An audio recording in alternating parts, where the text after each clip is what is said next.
Hi, everyone. Judicial Watch President Tom Fitton here with a special Judicial Watch presentation on investigating the investigators. We have an expert panel here today to talk about the issue. For those of you who don't know, Judicial Watch is a nonpartisan educational foundation that investigates and uncovers government corruption. We are second to none in using the Freedom of Information Act to uncover what the government's been up to.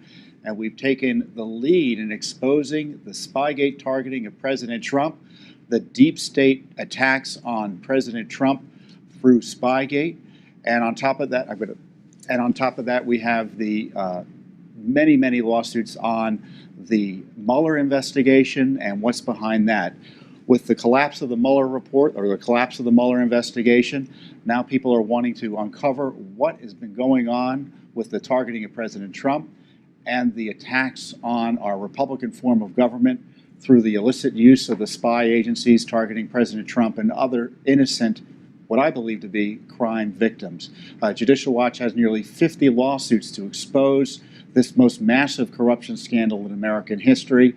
And without that pressure, we're convinced that efforts to educate the American people on this and expose what went on would never take place otherwise.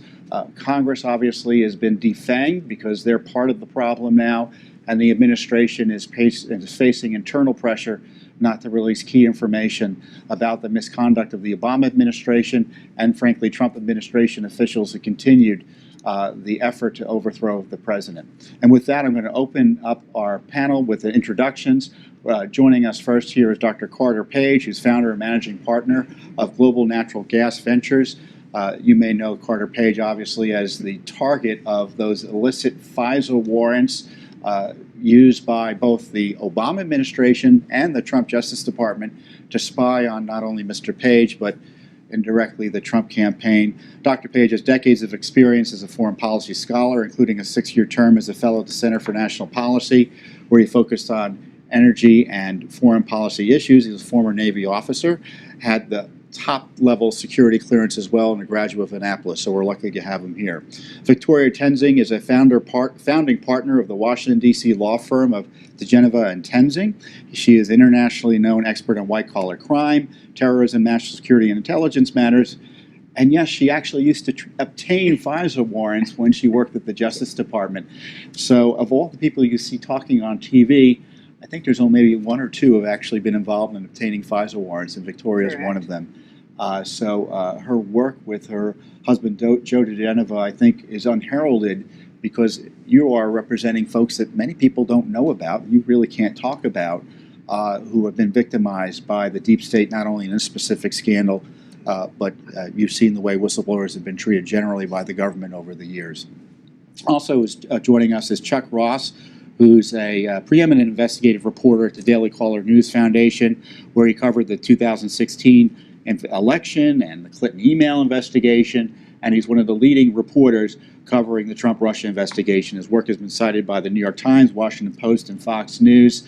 And more importantly, the Daily Caller News Foundation is being represented by Judicial Watch, I think, in a few lawsuits now, trying to get documents about some of the topics we're talking about.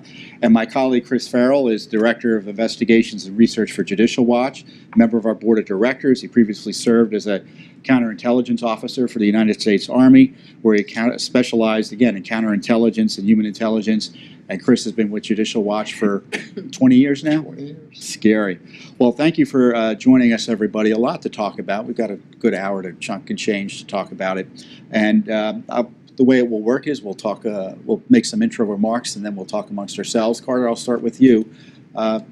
You have a lot to say, I'm sure, but go ahead. Well, Tom, first of all, a huge thanks to Judicial Watch. You literally have been a lifesaver. And I think as I describe some of the things that we've been through and the pathway ahead, I think that'll become clear. You've made a comment on, as you both in your introduction and over many months and over the last few years, that this attack in terms of the civil rights abuses against myself was not an attack on me.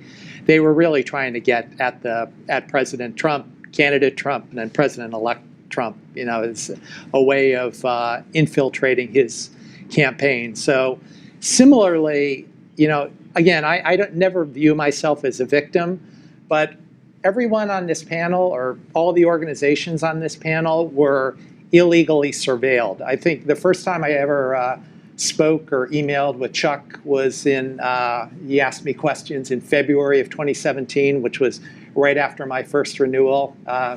Had a few conversations with diGenova, Toensing, the top law firm, and Judicial Watch in terms of a few conversations as well. So we're really all victims in this. So the main focus, I think, we often get focused on spying, et cetera. To me, the bigger issue, and the thing I'm more concerned of, is literally the terrorism that was associated with this.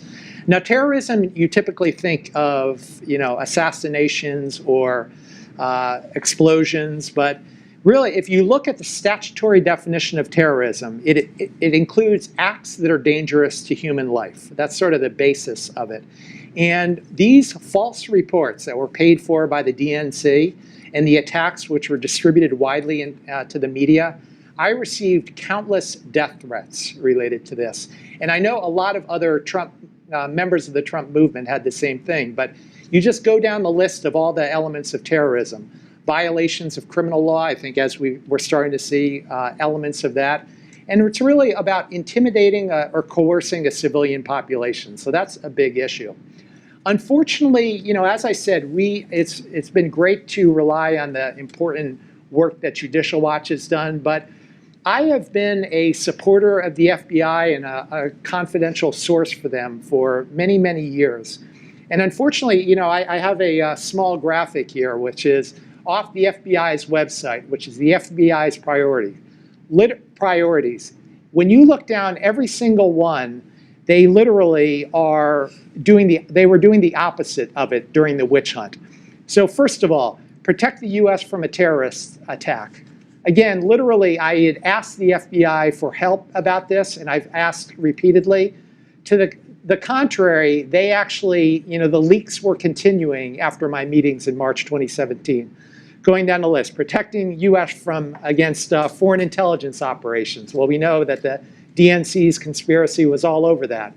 Protecting against cyber attacks and high technology crimes. Again, we're all victims of that in terms of this illegal surveillance that was done. And combating public corruption. Again, these illicit payments, which Judicial Watch was able to uncover, not only was the DNC's consultants getting paid, but this Mr. Christopher Steele in 2016, right up to and after the election, got 11 payments from the FBI. So literally a public official who is getting these illicit payments surreptitiously.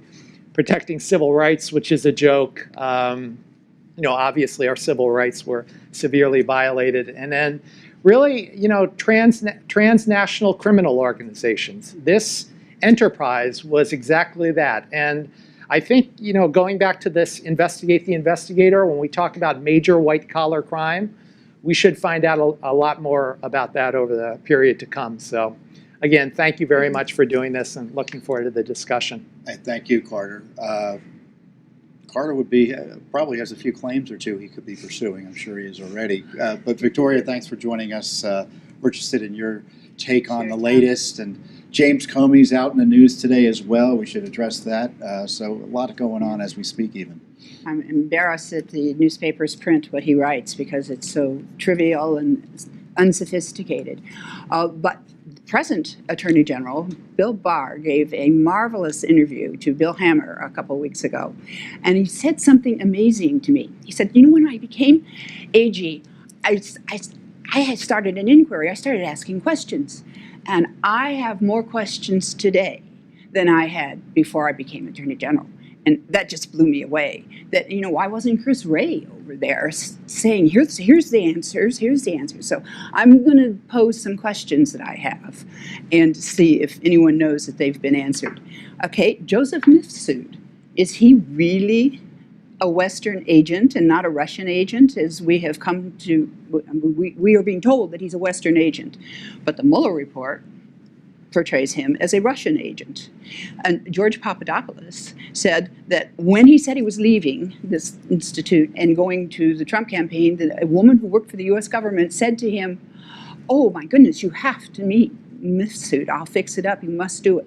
And yet, why did the Mueller report say that George Papadopoulos contacted Mifsud? I mean, talk about misleading. Charles Tawil, Tawil, he's also a George Papadopoulos character. He pursued George to a Greek island where he was vacationing with his then fiancée, and he begged him to come to Israel. He had a business deal. He had to get work with him. And George goes to Israel, and he goes up to the guy's hotel room, and guess what? There's $10,000 in cash on the bed. George takes it. He protests a little bit, but he says, the guy says, "This is how I do business." So George takes it. His wise fiancée, now wife, said, "Leave it here in Greece." George gets on a plane, goes to Dulles, and is immediately surrounded by FBI agents. And, you know, people say that 99% of the FBI agents are good.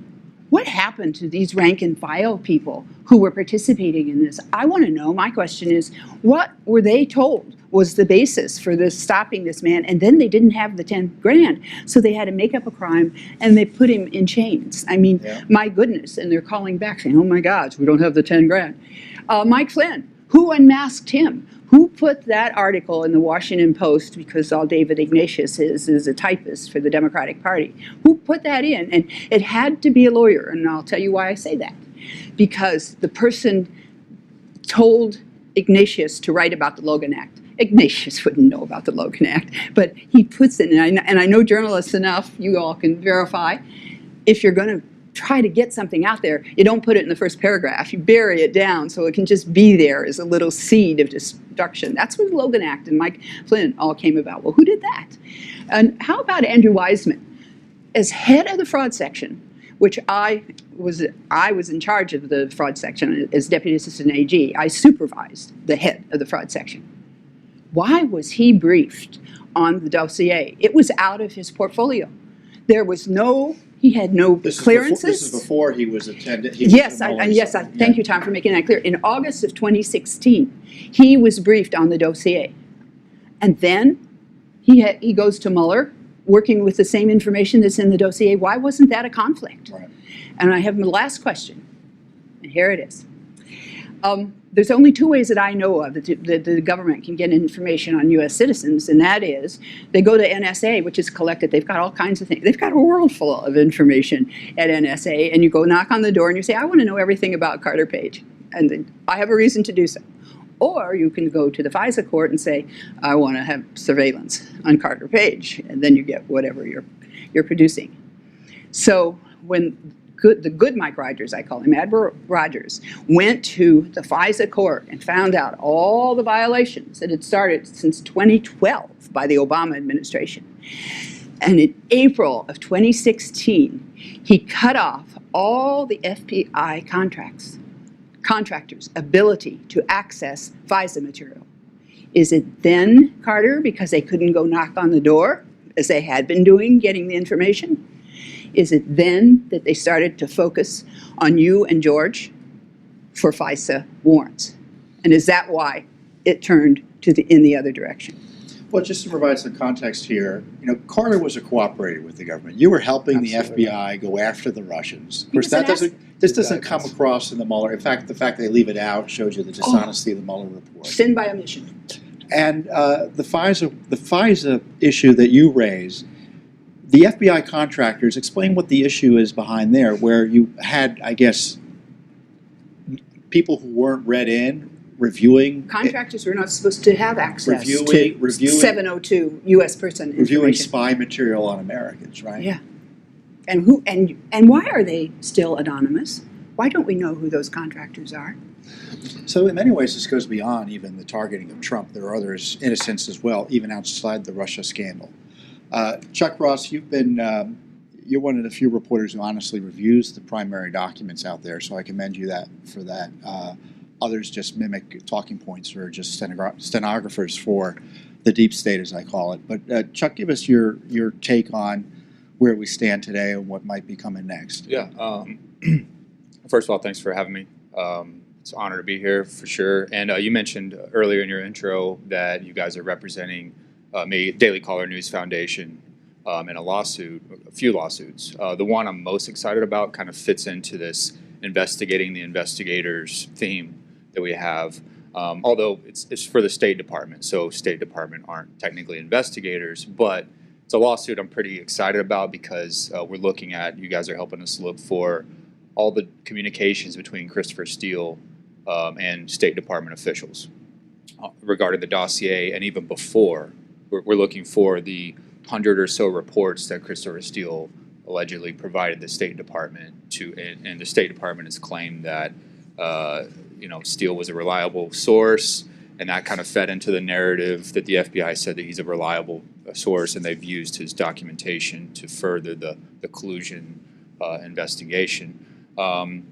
So really excited about that. I think that the State Department, you've had a few Republican congressmen and a few watchdogs and other people in the media point out the State Department's role, but I think they played a significant role in the early days of disseminating the dossier, disseminating Christopher Steele's work, and also at least one State Department official served as a source for the media for the infamous article about Carter Page here, the Michael Isikoff article.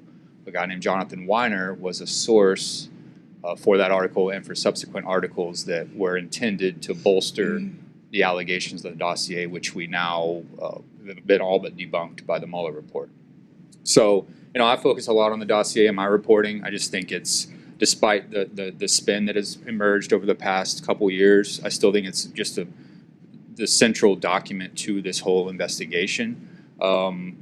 James Comey and others, Comey in his op-ed yesterday, rehashed the argument that the dossier wasn't the spark for the investigation, which maybe that's technically true, but there are a couple of problems with that, and I think that's something that we need to look into.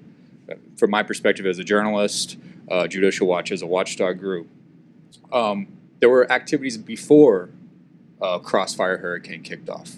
We have informants, Stefan Halper, who met with Carter here 3 weeks before the investigation formally kicked off. You had Loretta Lynch and James Comey discussing Carter actually in the spring of 2016. So this is before the investigation officially commences. They're at least thinking about looking into Carter and the campaign and other people. So we need to figure out why what happened, what was the catalyst for that. And then, as I mentioned, we have Stefan Halper, who was a longtime FBI informant, who was up to something in the weeks before Crossfire Hurricane opened. And then the dossier enters the picture, at least as far as being provided to the FBI sometime in September of 2016. So if the dossier wasn't the catalyst of Crossfire Hurricane, it was at least the engine that drove this idea that there was collusion between Trump associates and the campaign. It also has fueled, and I think this is more important actually, it's fueled the media narrative over the last 2 years. I mean, this has literally placed a cloud over the Trump administration and innocent people as well outside of the administration, Carter included. We have to look at how that came about, why the media, and I'm not saying investigate the media in terms of criminal investigation, but media watchdogs, reporters like myself need to take a harder look at what the media got wrong, why they appear to have fallen for this false narrative, and all of this is kind of with an eye on trying to prevent it from happening again. We went through a debacle in the lead up to the Iraq War, where there's false intelligence that led the drumbeats of war, and that happened. So we had to take a step back and figure out why we got into that. And there's a similar situation, I believe, here, in the sense that this information that is false was perpetuated, pushed through the media, and was used to plant a cloud over the Trump administration. I'd like to make one legal point, Yeah, just sure. because Chuck just said that Steele was reliable. I practiced Fourth Amendment law for about 5 years as an assistant U.S. attorney. It's not the provider of the information that has to be reliable. It's the people that he or she gets the information from. And there was no basis to support one iota of anybody that Steele got information from was reliable. Chuck, you kind of talked about this a little bit. I think an uncomfortable truth for the media is there's no media exception to the Espionage Act. So in my view, you had media organizations like the Washington Post and New York Times that were knowingly publishing classified information. They admitted they were publishing classified information. And the same way Julian Assange has been targeted for prosecution, these same folks arguably could be. Do I think that's going to happen or should happen? Probably not. But certainly these media entities are witnesses to crimes, and they know who the crooks are in the Obama and Trump administrations who are unlawfully leaking this classified information, targeting you and targeting Flynn and targeting President Trump and others in a way that makes them unable, I think, to fairly report on it without acknowledging this role they've had in helping this misconduct take place, this government misconduct take place. Chris, is it fair to call you a spy? Probably. Yeah. Did you spy? I think so. Were you a so. spy when you worked for the Army? Well, we're lucky to have here because here's someone who ran counterintelligence operations and who knows what the rules are and has some pretty strong opinions as to how the rules were violated. Chris Farrell, who's the Director of Investigations at Judicial Watch. Tom, this is a great panel, and it's wonderful to have such bright, smart people who know what they're talking about instead of the usual commentators opining about things. We have folks here with direct knowledge of what was going on and how it's done. And, your opening is correct. I've had the great fortune of running very successful counter-espionage investigations defensively, but also offensively running double agent operations for the Army. So I'm not guessing at this. I've done it for a living. I know firsthand exactly how this is done, what the procedures are, both from a tradecraft point of view, but also the legal process standard for how these operations are, formulated, predicated, and then launched, and how they're conducted. The average citizen, I think, having seen the Mueller report, knows that something very horrible went terribly wrong, that they've been lied to. The average American citizen, just kind of even dipping into the story occasionally, knows that for 2+ years a hoax has been perpetrated upon them, and they've been lied to and manipulated. And that's really the net of the Mueller report. Attorney General Barr has, I think, wisely and aptly described it as spying with respect to how law enforcement and the intelligence services were used in a way that I can tell you is outrageously beyond the pale, like nothing else we've ever seen in the history of the United States government. No law enforcement agencies, officers, no intelligence officers have not just sort of stretched or gone to the margin trying to aggressively pursue an operation. That I've seen, and in some cases it's entirely appropriate. But these folks are so far out of bounds, and so beyond the pale. When people talk about it being a coup, there's no exaggeration there. It was a coup. It was an effort to unseat or destabilize the Trump administration, the president personally, but actually his entire administration. And we've never seen anything like it. This makes, pick your favorite scandal, Watergate, Whitewater, whatever. It makes all that look like Keystone Cops. This is a very sophisticated, very thought out, not just lawfare in the sense of using law enforcement and the legal system, Department of Justice and FBI, but also the intelligence apparatus, like we've never seen before. The thought experiment I like to use with people is take the same caliber of persons in the Department of Justice and the FBI, the same rank, authority, the same kind of, assistant secretary type folks, lift that up, move it over, and drop it into the Pentagon. People would call that a coup. I mean, right. We don't have tanks in the street. If generals and colonels were talking about wearing a wire and removing the president, right. You would call it a coup right. pretty easily. And there's no tanks in the street, and right. Obviously there's an enormous difference, but I'm talking about the same sort of caliber and power being exercised in a way to unlawfully go after the president and his entire administration. One thing that I would like to raise for our discussion also, I think is very important, and I'll close with this, and that is there's a very important text message from Lisa Page to Peter Strzok in September of 2016. And the context for the text message is Strzok asks Lisa Page, hey, what are you doing? Or words to that effect. She reports back very excitedly that she's preparing talking points for Director Comey to go brief the president on what they're doing. And the quote from Lisa Page is, quote, POTUS wants to know everything we're doing, close quote. That POTUS, of course, is Barack Obama. Yeah. And I will take Lisa Page at her word.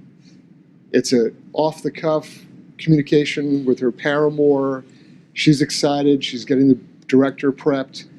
I want to know, what did Obama know? What did he approve? What did he tacitly nod his head for? What did he explicitly authorize? This entire, it's a tragedy. It's a scandal we've never seen before constitutionally. This rests entirely on Mr. Obama and his administration. It starts with them, and we want real accountability. Let's get Mr. Obama under oath. Well, you know, it's a good segue because both the discussions about the dossier and investigating the so-called investigators. So the infamous ambush that Comey had made, the infamous ambush that Comey did against then President-elect Trump just before he was inaugurated, where he confronted him with the dossier. Turns out the FBI was nervous, saying, well, it looks like you're trying to blackmail him. Well, telling the truth, I guess, was no hurdle to get No, but it was the thing to do so that Clapper could go tell CNN. Right. But before that took place, there was a meeting at which that ambush was discussed in the Oval Office with Barack Obama, Vice President Biden, Brennan, I recall, Yep. Susan Rice, Sally Yates. I'm sure, I don't remember if Sally Yates was there, but Comey was there, obviously, and they all talked about the dossier and going to visit the president-elect with it. And based on what Comey said, the president said, good luck, have good luck with that. So, and then if you've read Simpson's testimony, and on top of what Obama knew, what did Mrs. Clinton know? Simpson was asked on the Hill, what did you tell your clients about this Russia info, this intel? And he refused to answer. He cited some privilege. I don't know what the privilege is, you know, political hack privilege. I don't know what the privilege is. But Hillary Clinton's never been asked about this in any serious way. Certainly her lawyers haven't been asked about this. So there's this category of folks that haven't even been asked by the media about their involvement in this. And I want I guess, your reaction to that as to why is it the top leader, the White House of President Obama had been immune from scrutiny here? It's funny. Of course, Carter, you were in the sites there. I can't imagine the president didn't know that there were 3 or 4 FISA warrants targeting you. Well, it's funny you asked that. A couple days later, on January 10th, the morning of January 10th, 2017, I went to a breakfast at the Council on Foreign Relations. It was actually an on-the-record breakfast that was live streamed. And Lisa Monaco, who was the working in the Obama White House at the time, you know, there was a big article that day in the New York Times by Robbie Mook, you know, the Clinton campaign manager, and he's talking about Watergate. And, you know, I asked her questions about the FISA process, and, you know, there's been various allegations. Of course, she completely, you know, dodged the question, but I tried asking that question directly, and I've been asking, you know, I've put in FOIA requests, Privacy Act of 1974 requests, great questions. I have no idea. So one thing that is interesting is that we have Andy McCabe, his desk calendar, showing that he was running over to the White House to brief Lisa Monaco. So there's a direct connection there. Do you know the date? Off the top of my head, no, but we do have those records. But, you so know, we talk about the deep state, but isn't this really the top state we need to be worried about at the DOJ, FBI, CIA, et cetera, the Obama White House, Victoria? Oh, yes, but there still is a deep state. Right. I mean, because I've seen it where things are being ordered to be done, and people just take their time to do it. Why So that's why there's this declassification order, because of the obstruction from seditious that's individuals inside the a administration. deep state and a head state. That's Chris Wray. I mean, Chris Wray was stonewalling the Attorney General, for goodness sake. And so you can envision Bill Barr saying to the president, you want me to uncover this stuff? I got to have people give me the documents. Chris Wray, I've been told by various people, wants to protect the FBI because if it's known what they really did, he thinks it's going to go bye-bye. I say, you've got to clean it out to protect it. We've been COINTELPRO, way back in the days when it was just being used against bad guys. They were overdoing bad guys. Can Durham and AG Barr trust the FBI to allow it to be involved in these investigations? Is there a conflict there? I'm sure they can find some agents there. I mean, of course there's honest agents, but I was pointing out during my intro, how about those agents that surrounded George Papadopoulos when he landed? What were they told? Why was this guy going to have 10 grand on him? Well, just think about the Papadopoulos operation, Chuck, where you had the FBI, this woman who we don't know who she worked for. Maybe it was the FBI, maybe it was CIA, it was a government operator. So it's taking place overseas. So you had the FBI, the DOJ. Stephen Halper was paid with Defense Department funds. That's, he made money from the Defense Department. Obviously, an overseas operation like that would involve the State Department. So you have this multi-agency operation targeting a presidential campaign. It certainly highlights the need for the Attorney General to be able to access all of these agency documents quickly to figure out what went on in that specific spy case. But get back to the address that, obviously. But I mean, you're a media guy. I guess Barack Obama is going to put you on his sole interview list. But am I wrong in suggesting the media hasn't asked President Obama one question about this, more or less? Yeah, to my knowledge, he's not been asked this. And I don't know if he's just been cleverly avoided it or if the reporters don't want to take the initiative to ask him these questions. To jump back real quick on George Papadopoulos, and then also tying in, you mentioned Joseph Mifsud. Devin Nunes has raised a really interesting point in a letter, I think, last month he sent to the FBI and Attorney General. He wants to find out, Mueller claims that Mifsud was a Russian asset. But we know for a fact that Mifsud was working for institutions that have much stronger ties to Western intelligence agencies.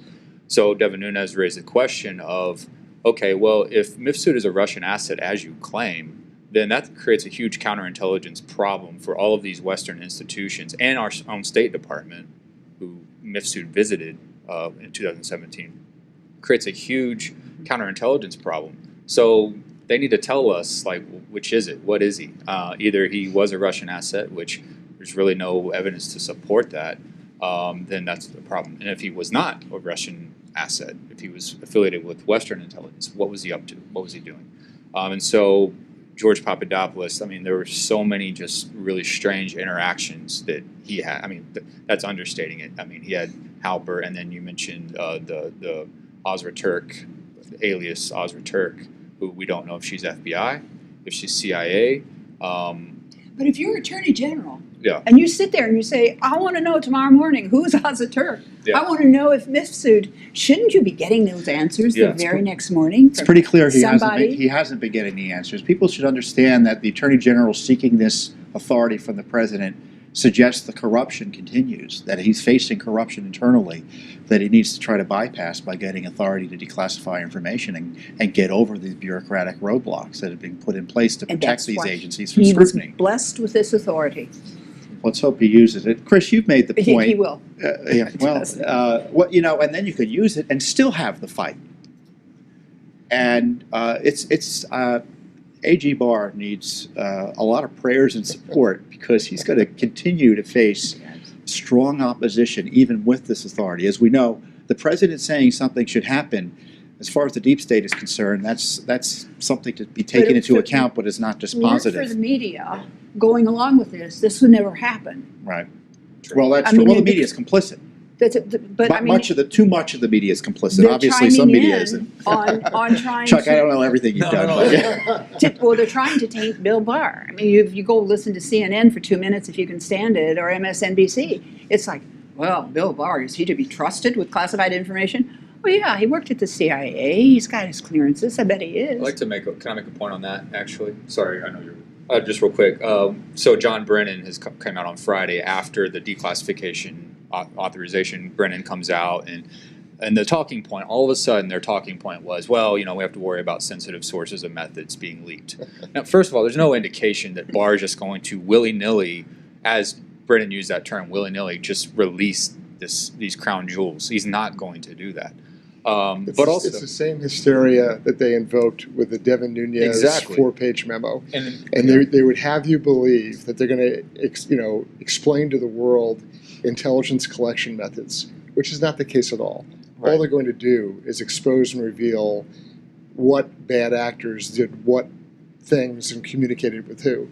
And the notion that that would somehow endanger our intelligence collection capability does not pass the giggle test. But the Mueller report cannot be appreciated unless its entire the grand jury material is released. The hypocrisy, I mean, it is the definition of hypocrisy. Chris, I want you to emphasize the point you've made previously about the reasons they might be nervous about this material coming out, which is the unlawful surveillance of domestic political operations. Yeah, so this is a really important thing, and it seems like it's down in the weeds, but it's not. So there's an executive order governing intelligence activities. It's Executive Order 12333. There's one section in there called Section 209, and there's a specific prohibition in this section about undisclosed participation in U.S. organizations in the United States. That's a long title, but basically what it means is that intelligence and law enforcement, principally intelligence, cannot run penetration operations against U.S. entities. This is sort of an emotional, legal intelligence hangover from Students for Democratic Society in 1968. The FBI convinced the Army to run assets, to run agents against SDS, a militant group that blew up post offices and campuses and stuff. So there was this problem in the 60s that was reformed. Intelligence services were told you cannot penetrate U.S. organizations in the United States. Well, what do you think these guys were doing at the FBI and DOJ? What are the Peter Strzoks and Comey, what are they doing? Well, they're going after a political campaign, right? And they're using intelligence assets, techniques, tradecraft to do so. So there's a prohibition on that. One way around it is to get an attorney general letter. And do you really think they were going to go to Loretta Lynch and get a letter authorizing them to run an operation against the Trump campaign? No, for a variety of reasons.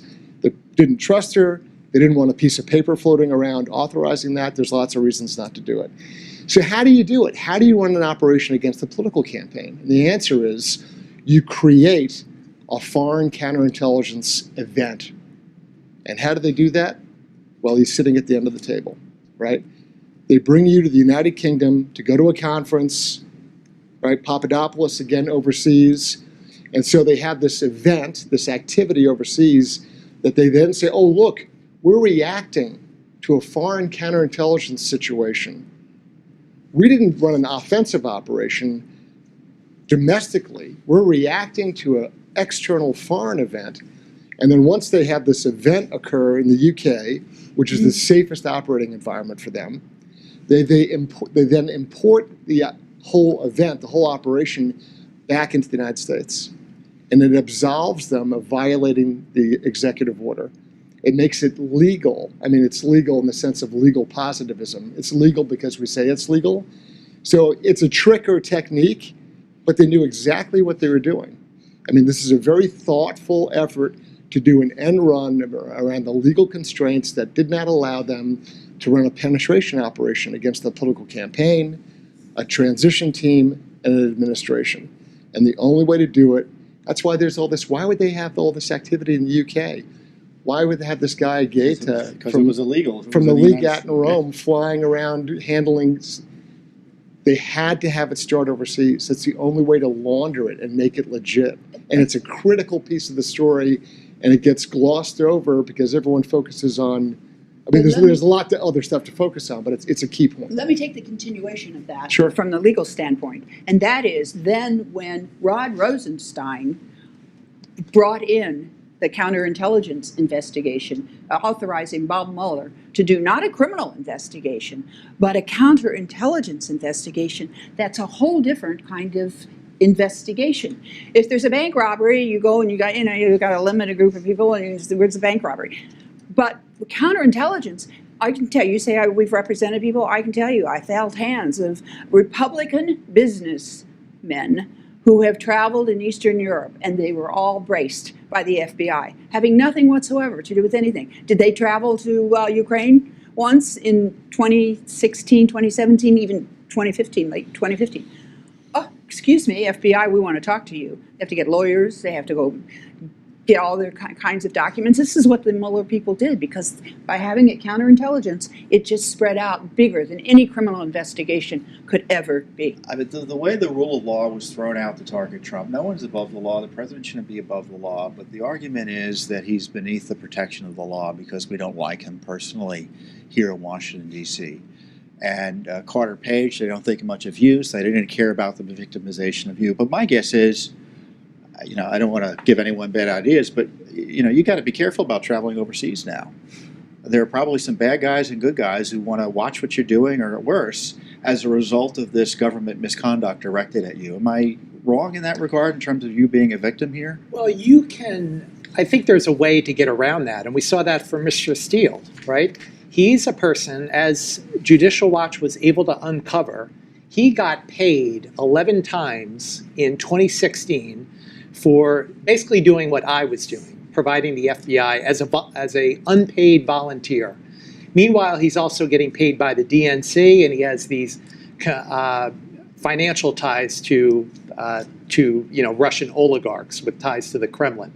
So, I mean, Chris, exactly as you're saying, you talk about this going back to the mission statement, it's to combat transnational crime, but exactly as you're alluding to, it was really creating engaging in it. But just, a final point on that, in terms of being a supporter of the operations, I not only, you alluded to that they left that fact out of the Mueller report. They actually, spun it around the other way.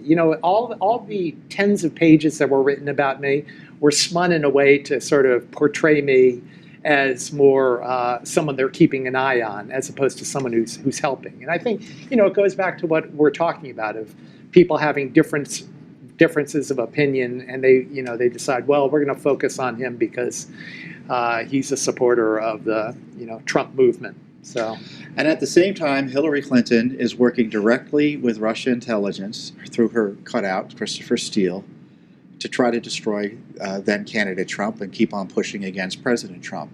And the idea that Mueller would look into Russia interference on our elections and you actually use that relationship to target people is just extraordinary. And I just want to promote Judicial Watch here, not because I like promoting Judicial Watch, which I do. Well, you should. But because it's just remarkable here in town how little has been done but for Judicial Watch in investigating this.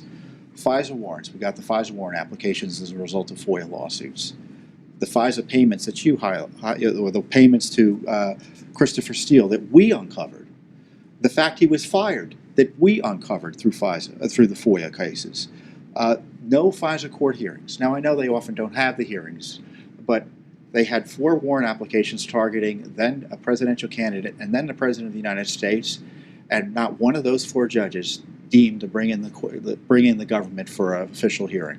Because we asked for the transcripts, they finally admitted there were no hearings. State Department collaborated with Orr to get Trump. That's documents we just uncovered. Orr and his wife, Nellie Orr, a communication. Nellie gets an email from Orr. I'll delete the emails you asked me to delete. On Russia, it looks like.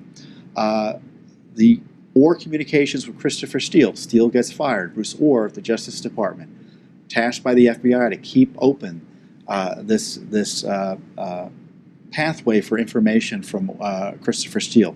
60 communications in late 2016, 2017. State Department pushing classified information to their friendlies in the Senate, both Republican and Democrat, who were anti-Trump. And the news out of that was the email was, we made the deadline. What was the deadline? The inauguration of President Trump. And on top of that, we've got ongoing lawsuits about the Brennan leaks and things like that. And all of this is coming not because the media is getting this information, as I noticed, complicit. Congress has been instrumental, but not even institutionally, because I believe it's individuals in Congress more responsible, like Devin Nunes, who's taking a personal role in this, and Mark Meadows and Jim Jordan. Frankly, but for them and Trey Gowdy to a certain extent, none of this information we have in a Nunes memo and follow-up questioning of these individuals. Paul Ryan wouldn't help them. That's right. Paul Ryan was an obstructionist for a long time. They had to take individual initiative over the objections of the leadership. We should remember these are individuals who took these steps, not, quote, Congress. It's a remarkable failure. Forget about the media. The media is the media. But our government is failing the people in providing a check on itself. And this is where Judicial Watch comes in. Your whistleblowing, your legal work, your reporting, obviously your work at Judicial Watch and covering this. Where would we be but for this type of activism by this lonely group of individuals? But it's also, you know, I go back to the mission and the priorities for the FBI. They're really, you know, there's a national security element to this. And I'm not the only one that got these death threats from Oklahoma and elsewhere. And I've asked, you know, going back many months, even those initial meetings in March 2017, that was all I wanted. I wanted to help the truth get out there in terms of all this damage that it's done to the new Trump administration. But I also asked for some security support. And they actually did the opposite. They had these additional leaks in April of 2017 to Devlin Barrett at the Washington Post and, you know, a lot of other follow-ups like that. So, you know, the president's a crime victim here, Victoria. Do you agree? Oh, yes. Well, he's had his civil rights violated. In the least. Yes. What do you know, I'm talking about all this information that's coming out. What's going on at the U.S. Department of Justice that you can tell us about, if you know? Oh, well, there's a new day. I mean, should we be the day when we be Bill hopeful? Barr walked in there, people knew to get serious. Remember, there was a career people who told Jeff Sessions he had to recuse himself here and there and doing all this stuff. They didn't tell Bill Barr he had to recuse himself from the Russian investigation, did they? They knew. They knew. There is a new sheriff in town. And Bill Barr, he loves the law. I mean, this is not about Donald Trump. All these people want to make it like that. I don't know, you know, how he feels about Donald Trump, but he loves the law and the Constitution. My concern is that they're the rank and file career staff within justice. You know, I think of them as sort of an army of Sally Yateses. That, you know, not all of them, you know, but there's an enormous sort of institutional cant to the left if you wander through the Department of Justice. And so my concern is that, you know, Attorney General Barr can endeavor to do the right thing. But as Whittaker Chambers famously said, you don't have to actually engage in any kind of sabotage. You just make a couple of mistakes, right? And so you have people, you know, burrow down at the third and fourth tier at the Justice Department that will have their heels dug in and resist. Meanwhile, he's got Christopher Wray at the FBI, and he's all about damage control and institutional preservation. Those are his priorities when he really needs to be cleaning house. So I'm always leery that we put a lot of faith and hope in someone like Attorney General Barr, who is indicating all the right things, but I never want to discount, you know, the army of, you know, functionaries beneath them that sabotage, stall, delay, It was always forget. us at the Justice Department. I was there as a Republican, and that's not the best place to be as a Republican, because I knew that all the people I was supervising. But it's just a cautionary were thing that I against worry me. about. Yeah, We always want the government to do the right thing, but the Judicial Watch doesn't give up. That's why we sue, because we're just not going to rely on them to do the right thing. We just have to be sure there's this backstop for accountability. Chuck, could you give us some insight, address as you see fit what you've heard, as to what's going on with Congress and impeachment and the document fights, and where do you expect that's going to lead? I don't have a lot of insight into what Democrats are up to. That you know, they don't talk to me much. I just see what's on TV and what's reported elsewhere. I mean, I think that, you see this kind of back and forth with Schiff and Nadler. They're both kind of 1 week. One will be out front calling for impeachment and contempt against Barr, and then the next one will come in the next week, and they're just ratcheting up to the point where they're going to either hold Barr in contempt for something or try to impeach President Trump. I mean, I think the fight will actually. Robert Mueller is supposed to give a press conference today about something. With no questions. No questions. Maybe that's a game changer. I don't know. We'll have to wait and see. But I mean, I'm keeping my eye on what Republicans are still doing. We still have this. Republicans still have Senate Judiciary Committee.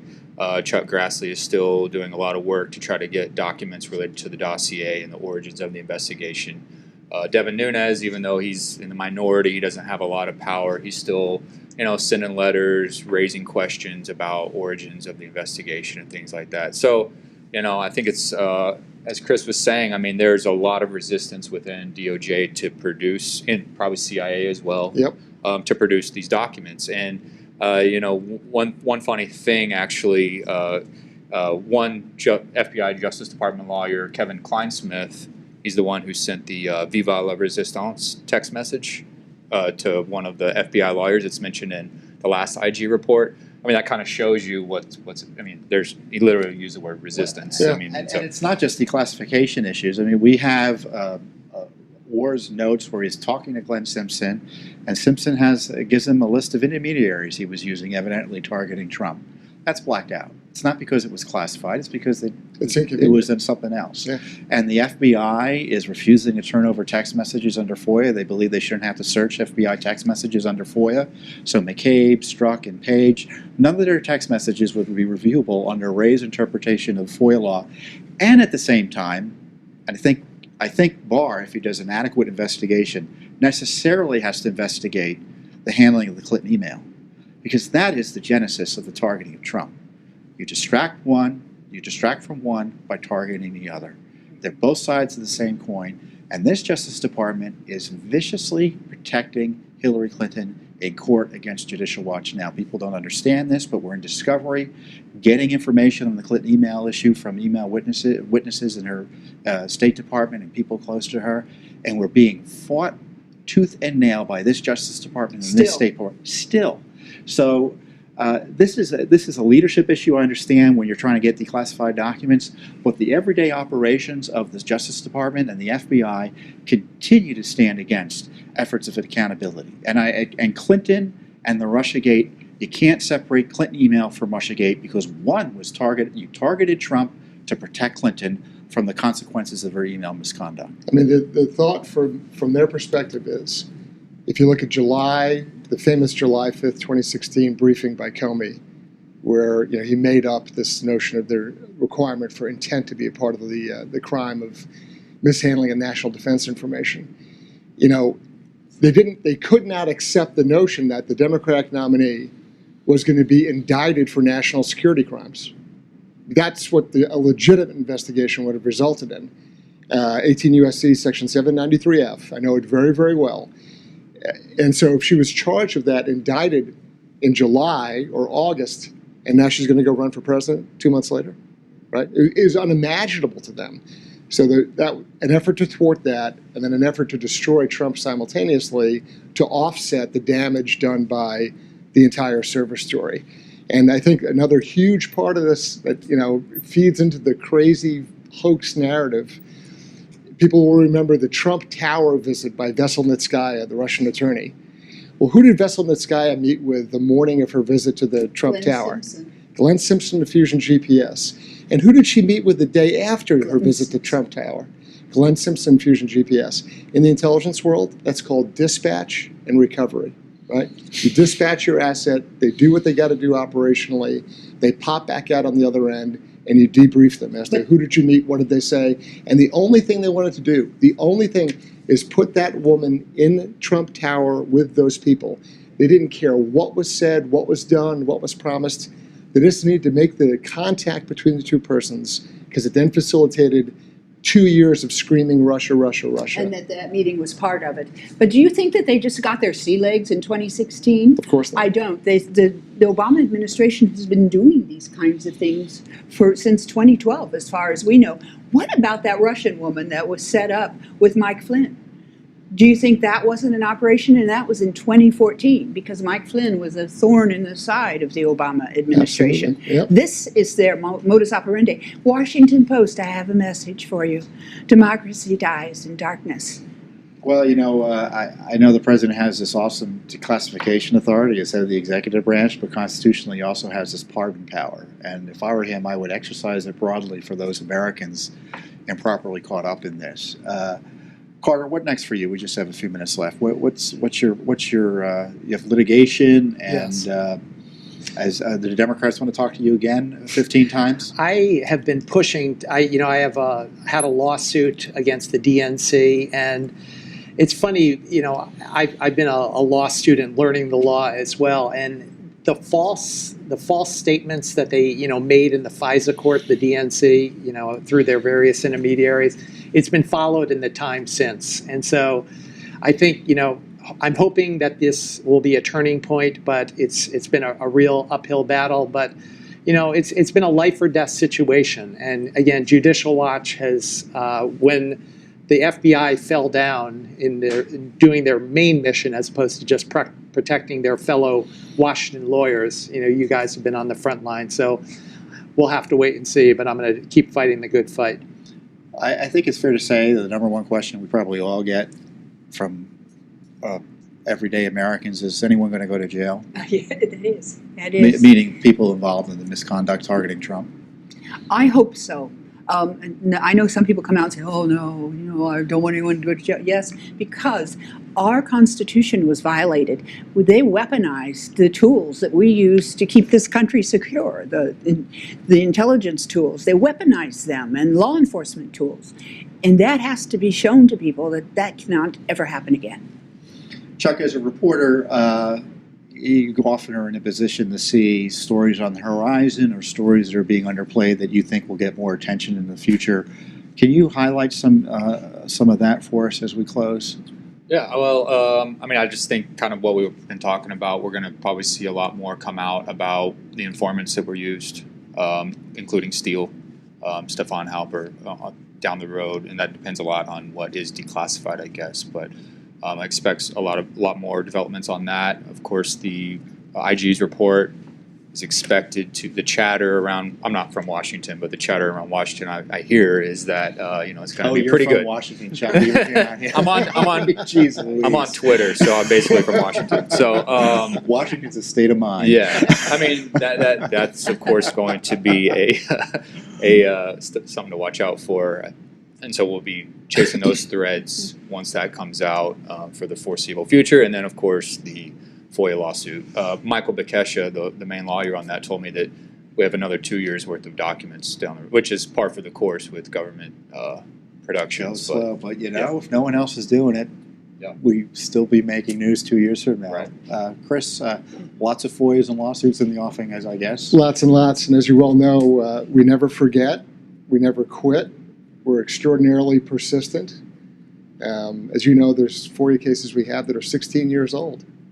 And we just never give up, which makes some people crazy. No. And that's a good thing as far as I'm concerned. Well, we've gone international. We've asked both the Australian governments and the British governments for documents on the spy effort, and we're getting the same runaround we're getting here in the United States. So it was an international coup cabal in some ways targeting President Trump. And I have to hand it to the president that he, despite his victimization, has been able to function in his job to the extent he's been able, because there's been no one else in American history targeted like this president. That's not a political statement, that's a fact.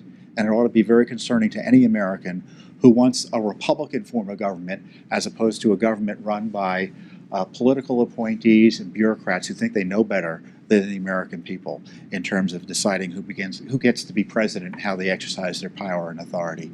And frankly, Mr. Mueller needs to be reminded of that now and again as well. Well, I want to thank you all for joining us here on our Judicial Watch special panel. We'll be rerunning it obviously online, and certainly come to Judicial Watch's website at judicialwatch.org, where you can find out how to get the transcript as it's created in the next few weeks. Thanks for joining us, and we'll see you next time.